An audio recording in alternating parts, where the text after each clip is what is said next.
जय हिंद दोस्तों, मैं एक स्नैप सुबेदार राजेश पटेल एक सर्विसमैन न्यूज चैनल 9 अगस्त 2025 में आप सभी का हार्दिक स्वागत करता हूं।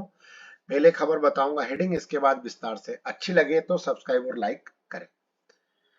पहले खबर हेडिंग, 8 CPC गठन कब, 203 दिनों का रिकॉर्ड गोलमाल, जवाब अग्निवीर बनेंगे पैरा कमांडो, भर्ती के बदले नए नियम, लागू कम्यूटेशन 15 साल भेदभाव खत्म, विधायक 2025 में शामिल, पूर्व सैनिकों जेसीओ ओआर को कोटा 14.5%, दूसरी कैटेगरी को नहीं, सैनिकों और पुलिस में झड़प, बैरिकेडिंग तोड़े, आंदोलन शुरू, ईएसएम के लिए वीर परिवार सहायता योजना और 2025 और ईएसएम जेसीओ ओआर भर्ती। अब खबर आपको मैं विस्तार से बताऊंगा। 8वें वेतन आयोग में रिकॉर्ड देरी, 203 दिनों के बाद भी कोई टीओआर नहीं है। इसके पिछले आयोग में कितना समय लगा था, इसके बारे में जानकारी दी गई है। 8वें वेतन आयोग में जो टीओआर है, ये अभी तक 203 दिन हो गए, लेकिन अभी तक कुछ भी लागू नहीं किया है। इससे 1 करोड़ जो केंद्रीय कर्मचारी अपने पेंशन भोगियों के लिए जो है ढांचों का लाभ भाव से वंचित हैं। और इस संदर्भ में शर्तों को समझना चाहिए कि जिसमें वेतन संरचना भत्ते और सेवानिवृत्ति लाभों पर सिफारिश की गई थी, औपचारिक स्थापित संदर्भ शर्तों को बिना 8वां वेतन आयोग अपना कामकाज शुरू नहीं कर सकता, जिससे कई कर्मचारी अपने वेतन के भविष्य को लेकर चिंतित रहते हैं। वेतन आयोग में देरी का ऐतिहासिक संदर्भ है। ऐतिहासिक रूप से भारत में 7 केंद्रीय वेतन आयोग है, जिनके घोषणा और आधिकारिक अधिसूचना के बीच 1 महीने का से लेकर 7 महीने से ज्यादा की देरी हुई है। 203 दिनों से ज्यादा की वर्तमान देरी है, ऐतिहासिक औसत से ज्यादा है, जिससे यह 5वें वेतन आयोग के बाद सबसे लंबी देरी मानी गई है। जबकि पहले जो भी अपने जो कमीशन लागू है या आयोग लागू है, उनमें इतनी देर कभी नहीं हुई जितनी की इसके अंदर हुई है। और पहले वाले में भी हुई है देर, लेकिन इतनी ज्यादा नहीं हुई है। और ये अभी भी सरकार का रवैया जो है, इसमें ढीला ढाला ही चल रहा है अभी तक।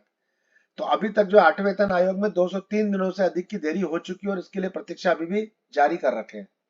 देखिए सरकार हमारे प्रति कैसा रवैया रख रही है। इसके बाद दूसरी खबर है, अग्निवीर भर्ती 2025 पैरा कमांडो भर्ती में अग्निवीर के लिए सिलेक्ट हुए अभ्यर्थी ही दे सकेंगे शारीरिक परीक्षा। अब अग्निवीर शारीरिक परीक्षा के लिए कठिन होती है, जो कि पैरा कमांडो की परीक्षा होती है। वो इसमें जो फिजिकल होता है वो 5 किलोमीटर का होता है और शारीरिक रूप से मजबूत अभ्यर्थी होना चाहिए। जो भी पैरा कमांडो में चयनित होगा, जो 5 किलोमीटर की रनिंग करता है, इसके बाद उसका फिजिकल टेस्ट होता है। इसके बाद जो सिलेक्ट होगा, उसका मेरिट लिस्ट के आधार पर उनका चयन किया जाएगा। और यह शारीरिक परीक्षा के बाद इसका अक्टूबर से नवंबर के बीच में भर्ती हो सकती है। नेक्स्ट खबर, नया आयकर विधायक 2025 में पेंशन के कम्यूटेशन के मामले में पेंशन भोगियों के साथ पक्षपातपूर्ण व्यवहार नहीं किया जाएगा। पेंशन भोगियों के लिए अच्छी खबर यह है कि लोकसभा के प्रवर समिति ने विभिन्न प्रकार के प्राप्तकर्ताओं के लिए कम्यूटेड पेंशन के कर उपचार में अंतर की पहचान की है और इस प्रकार प्रत्यक्ष आयकर विधायक 2025 में इसे ठीक करने की सिफारिश भी की है।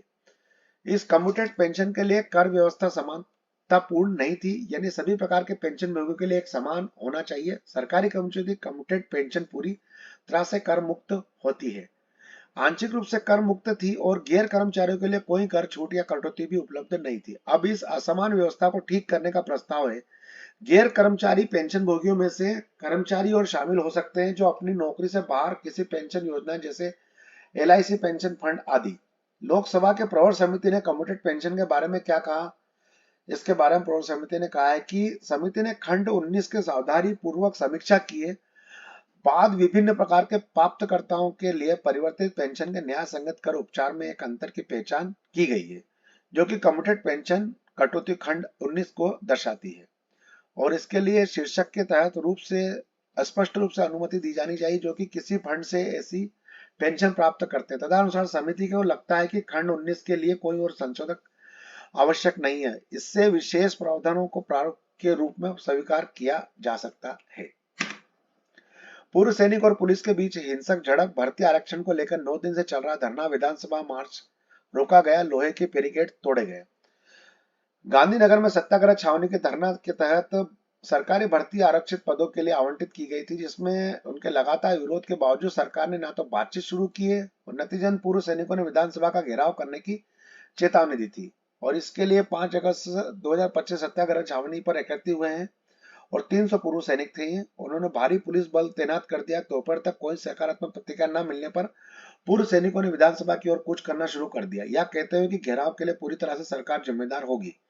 विधानसभा की ओर मार्च के दौरान पूर्व सैनिकों में झड़प, पुलिस बैरिकेड और नाकेबंदी के बावजूद पूर्व सैनिक आगे बढ़ते रहे। इस दौरान पुलिस के पूर्व सैनिकों के बीच झड़प के दृश्य देखे गए। पूर्व सैनिक पुलिस द्वारा लगाए गए बैरिकेड से हटाकर विधानसभा की ओर बढ़ रहे थे। इसी दौरान पुलिस के साथ उनकी तीखी झड़प पुलिस के साथ हुई। और ये अब एक जिला विधिक सेवा प्राधिकार गया जी की नालसा की ओर से वीर परिवार सहायता योजना 2025 के तहत पूर्व सैनिकों और उनके परिवारजनों के लिए विधिक सहायता केंद्र की स्थापना और सह उद्घाटन समारोह होगा। यह 8/8/2025 को हुआ है। ये उत्तर प्रदेश के अंदर पड़ता है गया जी, और बहुत अच्छी बात है उत्तर प्रदेश के भूतपूर्व सैनिकों और वीर नारियों के लिए, बहुत ही सराहनीय कदम है। नेक्स्ट खबर, चंबा में विधिक सेवा क्लिनिक का वर्चुअल शुभारंभ, पूर्व सैनिकों और परिवारों को मिलेगी कानूनी लाभ।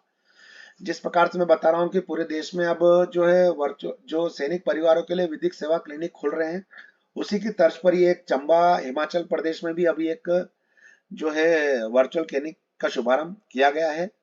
कानूनी रूप से जिसको भी कानूनी रूप से जो भी कुछ सहायता चाहिए वह सामान्य और निःशुल्क रूप से कानूनी सहायता प्रदान कर सकते हैं अपना जो है चंबा के भूतपूर्व सैनिक।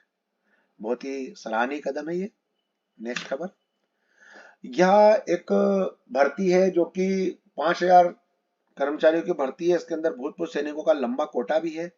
इसके बारे में आपको मैं पूरी जानकारी दूंगा बाद में, लेकिन अभी मैं आपको सिर्फ इसके अंदर भर्ती की जानकारी दे रहा हूँ कि कितने इसके अंदर भर्तियां आ रही है। इसके अंदर अपना 14.5% से करीब कोटा है जिसमें भर्ती हो रही, हर स्टेट के अंदर होगी। बाकी इसकी पूरी डिटेल्स वीडियो में आपको आगे बना के दूंगा, जिसका लिंक और डिटेल्स वीडियो आपको मैं बताऊंगा। बैंक की भर्ती है, बहुत अच्छी भर्ती है, ये बहुत शानदार भर्ती है।